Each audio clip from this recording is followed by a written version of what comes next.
छोड़ दो मुझे। परेश, परेश, मैं इसे भी प्रद्युमन सीआईडी से, घबराओ मत, तुम्हें कोई कुछ नहीं करेगा, हम तुम्हारे साथ हैं। दया, दया छोड़ दो मुझे, दया छोड़ दो मुझे, मुझे मत मारो दया।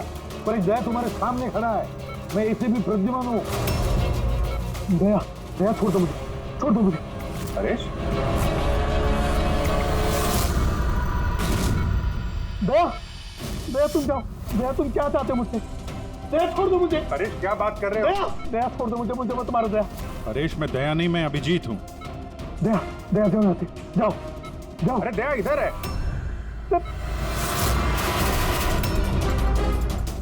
दया छोड़ दो मुझे, मुझे मत मार दो दया। परेश इधर देखो, हम पहले मिल चुके हैं, तुम जानते हो मुझे। दया छोड़ दो मुझे, मुझे मत मारो। सब दया हो, तुम सब दया हो, मुझे मत मारो। डॉक्टर, दया छोड़ दो मुझे, डॉक्टर, दया छोड़ दो मुझे, डॉक्टर साहब, दया, देखिए ना, क्या हो गया? दया छोड़ दो मुझे, मुझे एक मिनट, सब दया, सब दया छोड़ दो। नहीं होगा तुम्हें। कुछ कर दो, एक मिनट। सब दया हो तुम, सब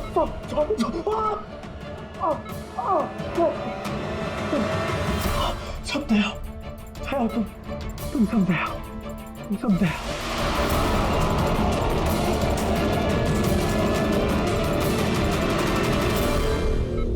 ये चक्कर है क्या?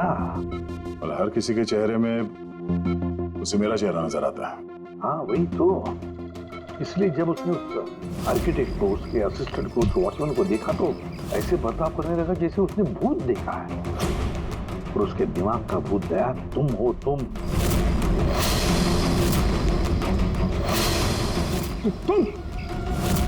और इसीलिए उसे लगता है कि तुमने उस पर हमला किया है, क्योंकि हमलावर में भी वो तुम्हें ही देख रहा होगा। तो मेरी समझ में ये बात नहीं आ रही सर कि मेरा ही चेहरा क्यों? दया, तुम कह रहे थे ना इसे तुम पहले से जानते हो, कैसे? सर लगभग 15 साल पहले मैंने इसे गिरफ्तार किया था सर। हाँ, और 2 साल पहले ये जेल से छूट गया, और पिछले 2 साल में अलग अलग केस में मैंने इसे 2 बार अरेस्ट किया सर। अभिजीत, ये परेश पुराना मेहमान है दया का। और परेश पे हमला किया किसने और क्यों?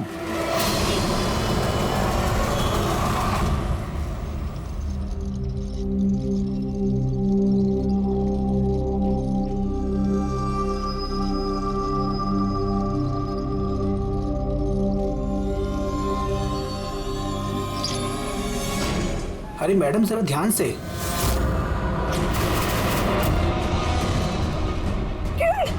कौन किरण? मैं कोई किरण नहीं हूँ। अरे क्या कर रही है मैडम, क्या कर रही हैं आप? आपको कुछ गलतफहमी हो रही है मैम। अरे मैडम, आप ठीक तो हो ना? कौन किरण?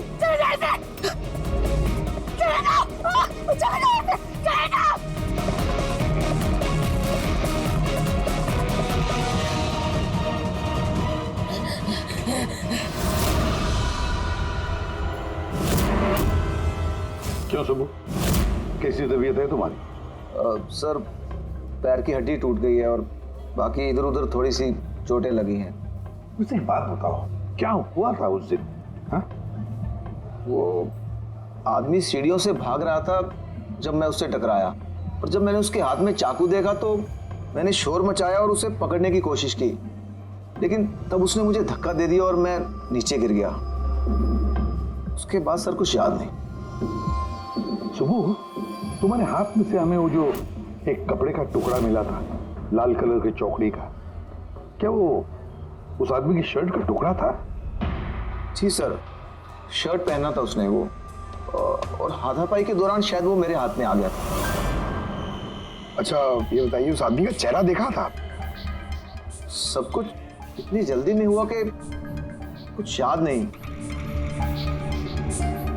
ठीक है, अब तुम जाओ, अगर जरूरत पड़े तो हम तुमसे फिर मिलेंगे, ठीक है? जी सर, थैंक यू सर। जाओ।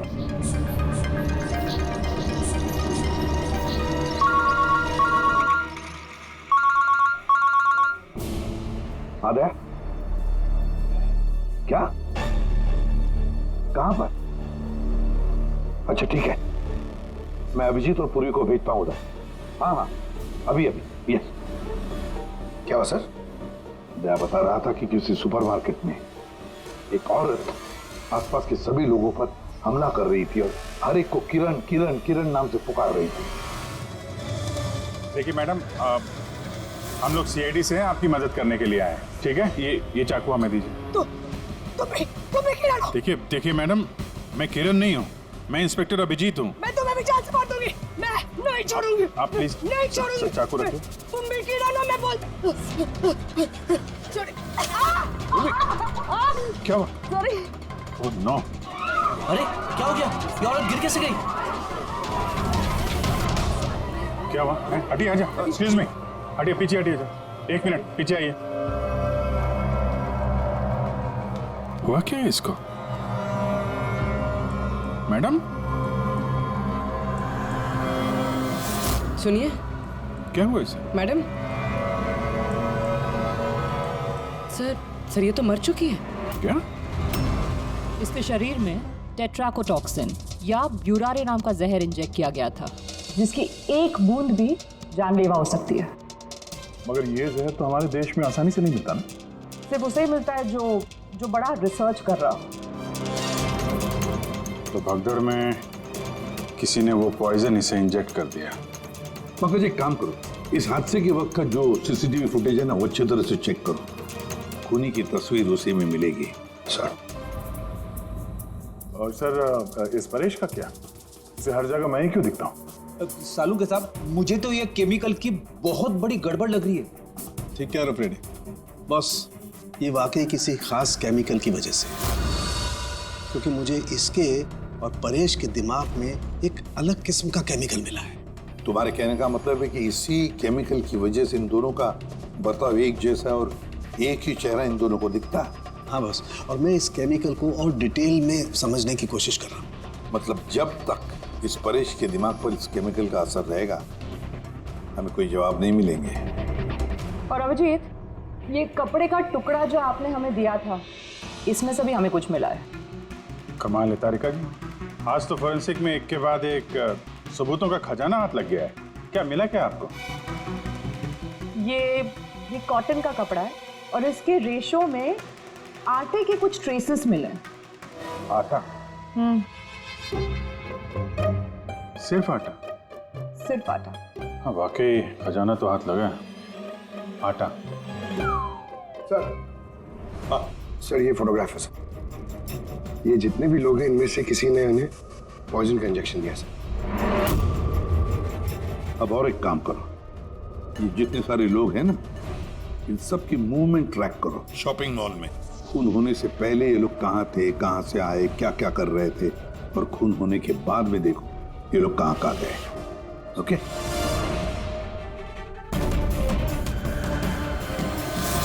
सर मैंने इस औरत का बैकग्राउंड चेक किया। इसका नाम शिप्रा है। ये एक हाउसवाइफ थी। सर परेश तो फिर भी एक मुजरिम है, उसके कई दुश्मन हो सकते हैं, लेकिन इसकी किससे क्या दुश्मनी हो सकती है? वजह तो कुछ भी हो सकती है पूर्वी, लेकिन एक बात कॉमन है शिप्रा और परेश के बीच में, उन दोनों के ब्रेन में वही केमिकल मिला है। तो उन दोनों का दुश्मन भी एक ही हो सकता है। इस किरण के बारे में क्या पता चला? सर किरण शिप्रा का पति था और 2 साल पहले ही उसकी मौत हो चुकी थी। सर किरण शिप्रा को काफी मारता पीटता भी था।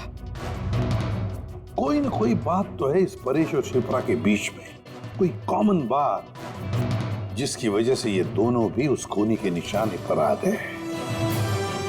क्या हो सकती है वो कॉमन बात? क्या हो सकती है? सर मैं परेश के पड़ोस में पिछले 5 साल से रहता हूँ, पर अजीब बात है सर, ना मैंने उसे कभी देखा ना कभी मुलाकात हुई। और कोई नहीं है परिवार में उसके? सर उसके पिताजी थे, जिनकी मौत तब हो गई थी जब वो जेल में था, और कोई नहीं है। सर शिप्रा का हस्बैंड बहुत स्ट्रिक्ट था। वो उससे मिलना तो दूर, किसी से बात तक करने अलाउ नहीं करता था। इनफैक्ट वो तो उसको मारता पीटता भी था। सर उसके हस्बैंड के डेथ के बाद ना मैंने बहुत कोशिश की कि मैं उससे बात करूं, उससे पूछूं, लेकिन उसने इंटरेस्ट नहीं रखा। अच्छा, उसका कोई करीबी दोस्त, कोई रिश्तेदार नहीं था क्या? सर मुझे नहीं लगता कि होगा। अच्छा। शिप्रा और परेश दोनों की जिंदगी में एक बात कॉमन, दोनों जिंदगी में अकेले थे, ना कोई दोस्त ना कोई रिश्तेदार। सर दोनों में एक चीज कॉमन है। क्या? सर हमने परेश और शिप्रा का कंप्यूटर चेक किया तो उनकी कंप्यूटर हिस्ट्री से पता चला है कि दोनों ने ही ऑनलाइन सपोर्ट ग्रुप ज्वाइन किया था। अच्छा, ऑनलाइन सपोर्ट ग्रुप मतलब? सर ये ग्रुप्स है जो डिप्रेशन, लोनलीनेस, ड्रग एडिक्शन और अल्कोहलिज्म में फंसे होते हैं, उनकी काउंसलिंग करता है और उनकी मदद करता है। सर शिप्रा ने 2 हफ्ते पहले ही एक ऐसा ग्रुप ज्वाइन किया था जो शादीशुदा जिंदगी में परेशान लोगों की मदद करता है। और परेश ने अपने अकेलेपन से निकलने के लिए पिछले महीने ही ऐसा ग्रुप ज्वाइन किया था। अजीब इत्तेफाक है, दोनों ने ऑनलाइन ग्रुप ज्वाइन किया और दोनों पे एक ही तरीके की परेशानी हुई। कुछ पता चला इस ग्रुप के बारे में? सर हमारा साइबर एक्सपर्ट राज इस ग्रुप को ट्रेस करने की कोशिश कर रहा है, जल्दी कुछ पता चल जाएगा। सर सर शिप्रा का खून इसी आदमी ने किया। जिस वक्त उसका खून हुआ था उस वक्त जितने भी लोग मौजूद थे ये सबसे ज्यादा अजीब है सर। जिस वक्त अभिजीत सर और पूर्वी सुपरमार्केट पहुंचे थे ठीक उसी वक्त ये आदमी वहां पहुंचा था सर, और भीड़ में घुस गया था, और जब शिप्रा की मौत हुई तो फटाफट वहां से भाग गया। फ्रेडी काम करो, हमारा डेटाबेस चेक करो, शायद इसके बारे में कुछ पता चले, कोई लीड मिल जाए। इसका मतलब है सर ये खूनी सुपरमार्केट में कुछ खरीदने नहीं बल्कि शिप्रा को मारने के लिए आया था।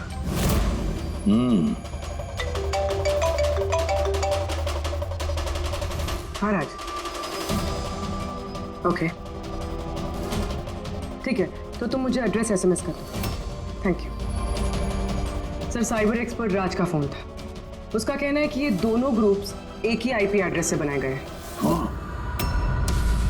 एक ही कंप्यूटर से? हाँ सर। आईपी का एड्रेस मिला है? हाँ सर, अंधेरी में एक प्रिंटिंग शॉप है, ये दोनों ग्रुप्स वहीं से बनाए गए हैं। बस तो फिर अभिजीत तुम और पूर्वी जाओ वहां पर और देखो कौन है इस सबके पीछे और उसका क्या कनेक्शन है। सर क्या सोच रहे होते हैं? सर नहीं, पंकज ने भी बताया कि वो खूनी शिप्रा को मारने के इरादे से ही आया था। तो फिर सर उसे पता कैसे चला कि शिप्रा वहाँ सुपरमार्केट में है और वो लोगों पे हमला कर रही है? वो शिप्रा को फॉलो कर रहा होगा सर। अगर फॉलो कर रहा था तो अभिजीत और पूर्वी के वहाँ सुपरमार्केट में पहुंचने से पहले वो मार के निकल जाता, बाद में नहीं मारता उसे। अभिजीत को सुपरमार्केट पहुंचने में 20 मिनट लगे और खूनी को भी वहां पहुंचने में 20 मिनट लगे, तो इसका मतलब है दोनों को भी खबर एक ही वक्त पहुंची थी। सर कहीं ऐसा तो नहीं कि इंफॉर्मेशन खूनी को हमसे ही गई हो? हमारे यहां से इंफॉर्मेशन? हाँ हो सकता है। क्या कहीं ऐसा तो नहीं कि जब हम परेश को देखने गए थे हॉस्पिटल में उस वक्त खूनी वहां पर मौजूद था और उसने मेरी बातें सुन ली हो? खूनी हॉस्पिटल में कर क्या रहा था? क्या परेश खूनी के हाथों पहले तो बच गया था, हो सकता है खूनी अपना अधूरा काम पूरा करने हॉस्पिटल आया था, परेश को खत्म करना चाहता था इसलिए।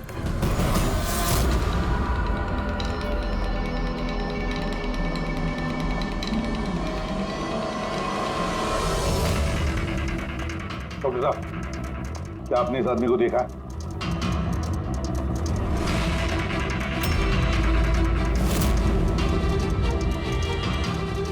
भाई साहब ये आदमी को देखिए जरा, इस हॉस्पिटल में इसको देखा है कहीं? हाँ हाँ, इसको तो मैंने देखा है। कहाँ देखा है? वहाँ वेटिंग रूम में।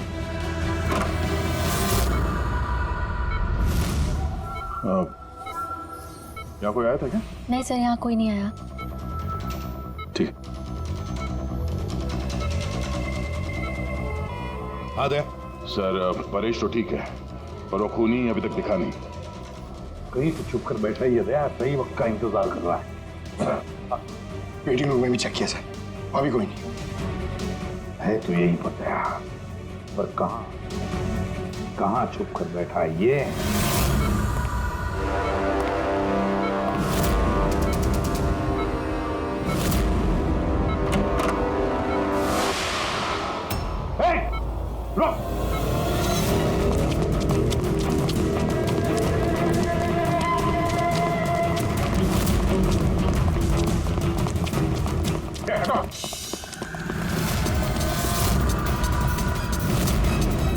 कहाँ भागोगे?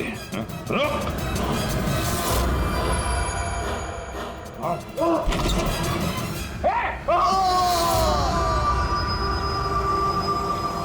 My God. हाँ भाई, क्या मिला? सर ये दोनों साइड डिलीट किए जा चुके हैं, अब वो ऑपरेशनल नहीं है। मतलब अपराधी ने सबूत मिटा दिया? जी सर, पर सर कुछ इंटरेस्टिंग चीजें मेरे हाथ लगी है। क्या? ये देखिए सर, इसी आईपी एड्रेस से, इसी कंप्यूटर से उस तरीके के 6 और ऑनलाइन सपोर्ट ग्रुप बनाए गए हैं। तो लोगों को फंसाने के लिए ऐसे कई ग्रुप बनाए गए हैं? बिल्कुल सर। सर बाकी ग्रुप डिटेल में चेक कर लेता हूँ। मतलब सर परेश और शिप्रा के अलावा और भी कई लोग हैं जिन्हें इन लोगों ने फंसाया है। मगर सर मकसद क्या हो सकता है इस तरह से साइट बना के लोगों को टारगेट करने का? वही केमिकल से रिलेटेड कुछ होगा। ये कुछ मिला रजिस्टर में? हाँ सर।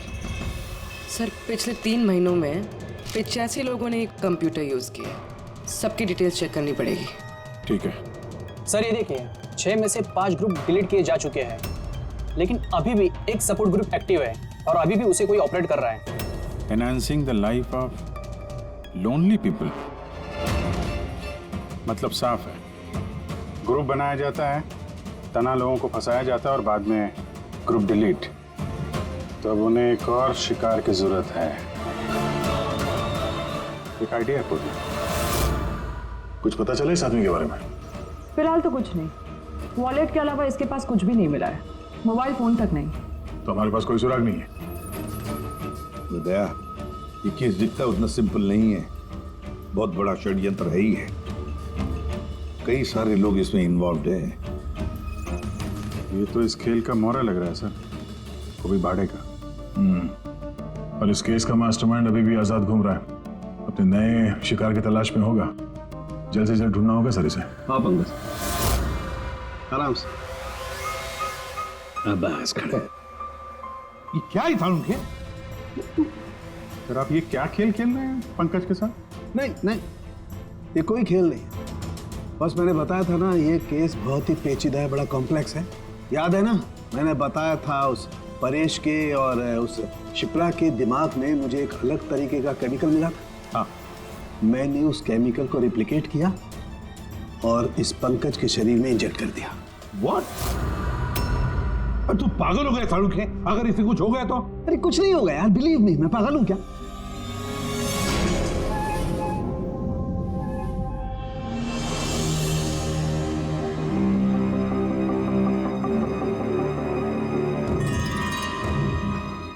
पंकज, अब आंखें खोलो, देखो तुम्हारे सामने कौन खड़ा है। तो फ्रेडी सर है। ग्रेट, ये फ्रेडी सर है ना। अब इस तरफ देखो पंकज, यहाँ कौन खड़ा है?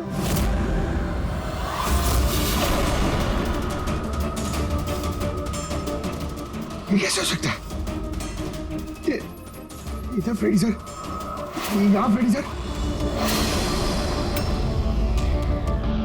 मतलब शाहरुख है, ये परेश और शिप्रा के साथ यही हो रहा? बंद कर। बस बस, पट्टी लगा लो, पट्टी लगा लो, बस। ये देखा बस, इसे फ्रेगोली सिंड्रोम कहते हैं। इस सिंड्रोम में इंसान को एक ही चेहरा हर चेहरे में दिखाई देता है। उस इंसान का चेहरा जिसे या तो वो सबसे ज्यादा नफरत करता है या जिससे सबसे ज्यादा डरता है। पंकज, मुझसे इतनी नफरत करता है तू? अरे सर, आपसे नफरत थोड़ी करता हूँ सर, आपसे तो मैं डरता हूँ। पंकज को मैंने इस केमिकल का बहुत थोड़ा सा डोज दिया, इसीलिए इस पर वैसा असर नहीं हुआ जैसा शिप्रा पर और परेश पर हुआ था। परेश और शिप्रा को तो इतना हैवी डोज दिया गया था कि उनके दिमाग पर गहरा असर हुआ और साइकोसिस लेवल पर पहुंच गए। इसलिए दोनों ऐसा रिएक्ट कर रहे थे जैसे सामने भूत दिख गया हो। तो इसका मतलब जैसे जैसे परेश के दिमाग से ये केमिकल का असर कम होगा, नॉर्मल हो जाएगा और हमें अपराधी तक पहुंचने का जरिया मिल जाएगा। हो सकता है, लेकिन दावा नहीं कर सकते। और हाँ, हम ये भी नहीं कह सकते कि इस केमिकल का असर कितने दिनों में खत्म होगा।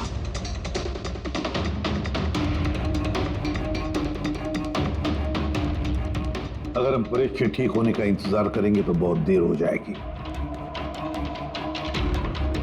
हमें कोई और तरीका ढूंढना होगा, कोई और तरीका। हाँ पूर्वी। सर मैंने वो ऑनलाइन ग्रुप पे रजिस्टर कर लिया है और डिटेल्स भी एकदम परेश और शिप्रा की तरह थी। नो फ्रेंड्स, नो फैमिली, एकदम अकेले। उन लोगों को ऐसे लोगों की तलाश है। ये तुम्हारा ट्रैकर, इससे पता चलता रहेगा तुम्हारे मूवमेंट के बारे में। और ये तुम्हारा कैमरा। हमारे पास सिर्फ ये वॉलेट है सर, उस आदमी की पहचान और असलियत जानने के लिए, और ये कुछ चीजें मिली है साथ में। पेट्रोल पंप का बिल, ये होटल का मैच बॉक्स, खरीदा हुआ मैच बॉक्स, तो ये नंबर किसका है? ये सेलफोन लगता है किसी?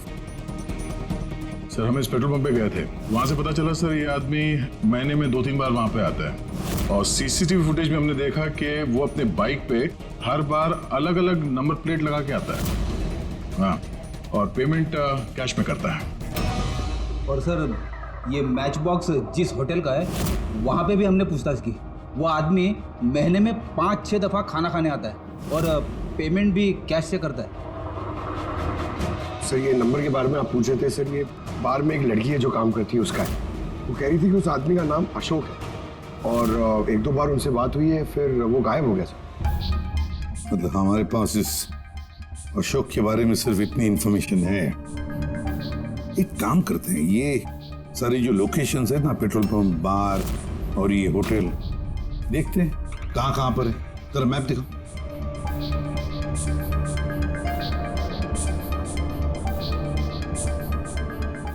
ये वो जगह है जहाँ पे वो पेट्रोल पंप है। सर यहाँ पे बाहर है सर। और सर ये होटल है।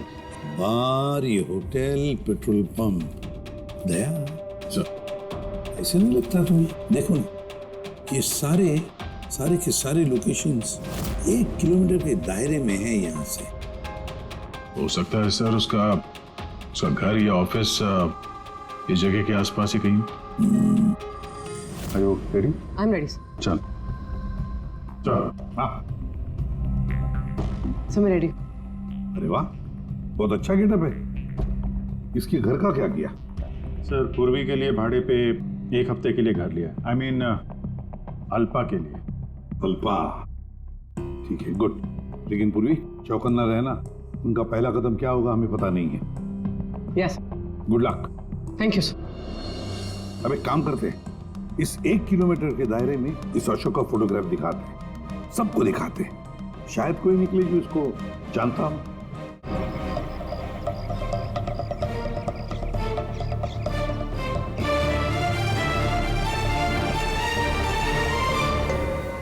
पूर्वी, हाँ सर। चौकन्ना रहना। सर यहाँ पे तो सब ठीक है।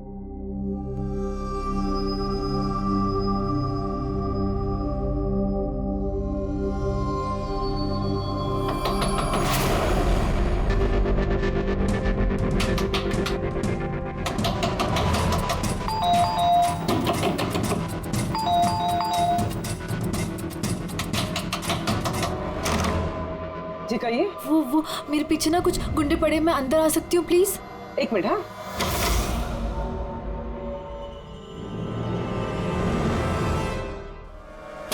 हाँ आओ जल्दी आओ। क्या क्या क्या हुआ क्या तुम्हें? अरे ये तो आदित्य है, शिप्रा की पड़ोसी। वो एक्चुअली मेरे पीछे कुछ गुंडे पड़ गए थे, मुझे समझ नहीं आ रहा था, इसलिए मैं आपके घर आ गई। कोई बात नहीं। Thank you miss.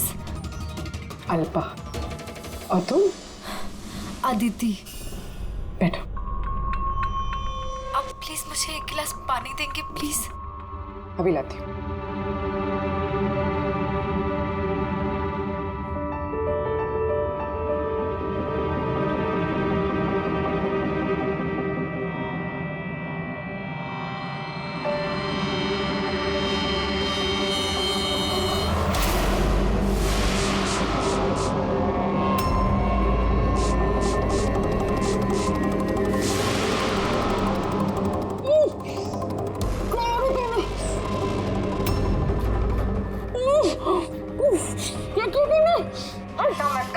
कुछ ऐसा नहीं किया, ज्यादा दर्द नहीं दूंगी तुझे मैं।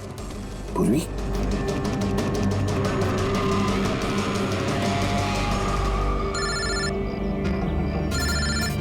हाँ सर। क्या शिप्रा की पड़ोसन अदिति? सर मैं फौरन वहां पहुंचता हूं। नहीं सर, अब अशोक का भी पता नहीं चला। ये सर। सब कुछ प्लान के मुताबिक तो चल रहा है। अब देखते ही आदिति पूर्वी को कहां लेकर जा रही है। अरे ये क्या, ट्रैकर एक ही जगह पे मूवी नहीं हो रहा। कहीं ऐसा तो नहीं उन लोगों को ट्रैकर के बारे में पता चला हो, निकाल कर फेंक दिया हो। माय गॉड, अब तक पहुंचेंगे कैसे इन सब तक?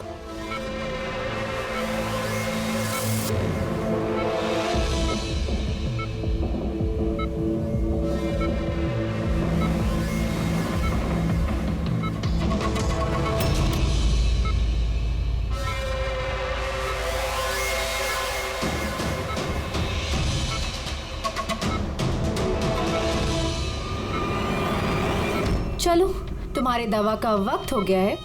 अब अच्छे बच्चे की तरह दवा लो और तुम बिल्कुल भी टेंशन मत लेना। तुम्हें ज्यादा दर्द नहीं दूंगी। कौन हो तुम? छोड़ो मुझे, छोड़ो मुझे। चिंता मत करो, मैं तुम्हें दर्द नहीं दूंगी। छोड़ो मुझे।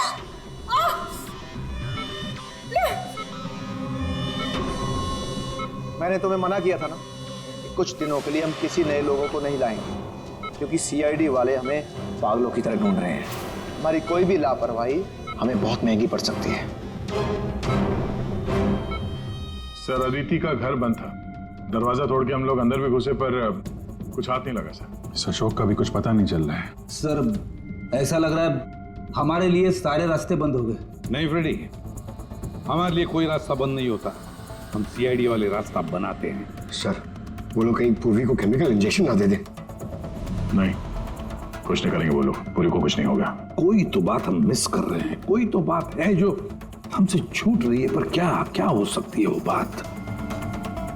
सर वो कपड़े का टुकड़ा जो हमें सुबह के हाथ में मिला था, उसके रेशे में आटा मिला था हमें। हाँ सर, आटा। जब मैं अशोक के बारे में रोड पे लोगों से पूछ रहा था, हाँ, तो वहां पे मैंने एक आटा की चक्की देखी थी और उसके पीछे एक पुरानी बिल्डिंग भी है।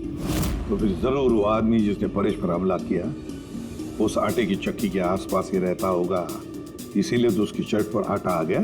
तो ये भी तो हो सकता है कि परेश पे हमला करने वाला अशोक ही हो। सर वो कपड़े का टुकड़ा भी अशोक का ही हो सकता है। ये भी हो सकता है कि परेश पे हमला करने वाला और ये अशोक दोनों एक गैंग के लिए काम करते हो और वो गैंग आटे के चक्की के आसपास होगा। सबके सब आटे के चक्की के आसपास ही हो गया अभिजीत, और पूर्वी को भी उस चक्की के आसपास ही रखा होगा।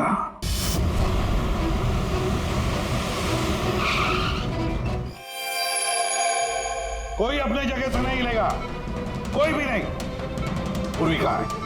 अदिति, पूर्वी कहाँ है?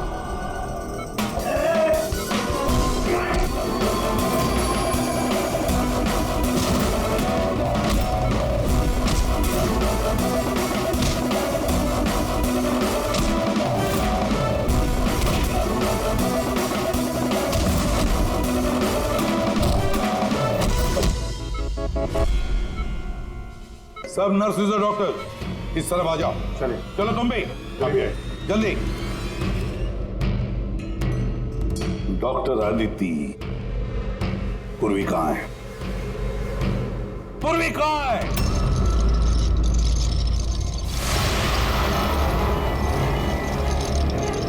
हमारी पूर्वी मेरे पास है एसीपी।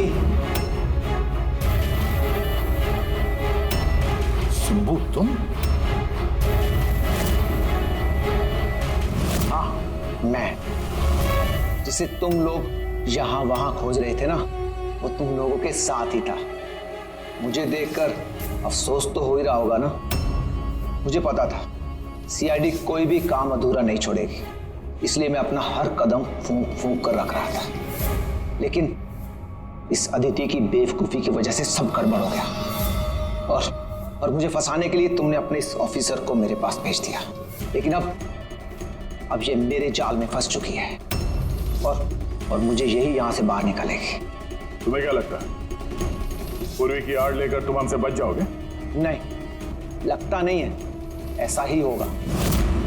अगर तुम अपने इस बहादुर ऑफिसर को जिंदा देखना चाहते हो तो मुझे यहां से जाने दो, नहीं तो मैं ये केमिकल इसके अंदर इंजेक्ट कर दूंगा और उसके बाद क्या होगा तुम लोग सब जानते हो।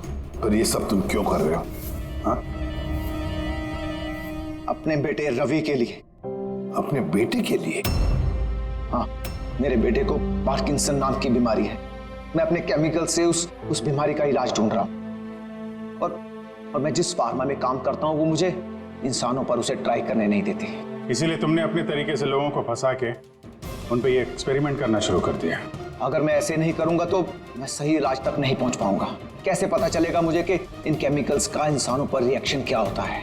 और इसीलिए तुम सपोर्ट ग्रुप में ऐसे लोगों को टारगेट करते थे जो अकेले रहते थे, ताकि अगर वो गायब भी हो जाए तो किसी को भनक ना लगे और तुम उन पर अपने एक्सपेरिमेंट्स आराम से करते रहो। हाँ? अकेलेपन से जूझ रहे परेश को मैंने अपने सपोर्ट ग्रुप के जरिए फंसाया और उस पर एक्सपेरिमेंट शुरू किया। लेकिन इन सबकी गलती की वजह से वो यहां से भाग निकला और तुम लोगों के हाथ लग गया। नहीं तो मेरा प्लान कभी फेल नहीं होता। तभी तुम उसकी जान के पीछे पड़े हुए थे। मैं तो उसे उस अंडर कंस्ट्रक्शन बिल्डिंग में ही मार डालता, लेकिन वो आर्किटेक्ट बीच में आ गया। वहां तुम भी तो जख्मी हालत में मिले थे, ये क्या चक्कर है? परेश को जैसे ही मैंने चाकू मारा मुझे लोगों की आवाज आई और मैं वहां से भागना चाहा और हड़बड़ी में तुम्हारा पैर फिसल गया और तुम सीधे नीचे गिर गए। मैं तो वहां से भी भाग जाता, लेकिन मेरे टूटे हुए पैर की वजह से मैं भाग नहीं पाया। और इसीलिए तुमने विक्टिम होने का ढोंग किया ताकि तुम सेफ भी रहो और किसी को तुम पे शक भी ना हो। और तभी तुम लोगों की नजर मुझ पर पड़ी। और शिप्रा का क्या? उसे तो तुमने किडनैप नहीं किया था, वो तो सुपरमार्केट में घूम रही थी। सपोर्ट ग्रुप में से अदिति ने शिप्रा को चुना और हमने डिसाइड किया कि हम उसे किडनैप नहीं करेंगे और चुपचाप ये ड्रग देते रहेंगे। खिलाड़ी तो तुम शातिर हो पर थोड़े कच्चे हो, नहीं तो हमारे लिए सबूत नहीं छोड़ते तुम।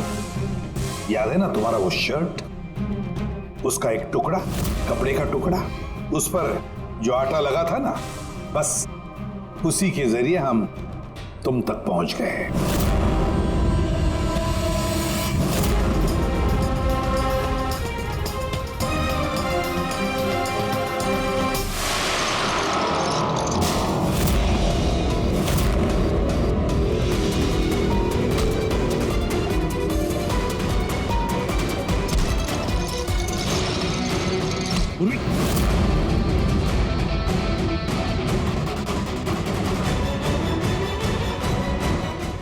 देखो, हाँ?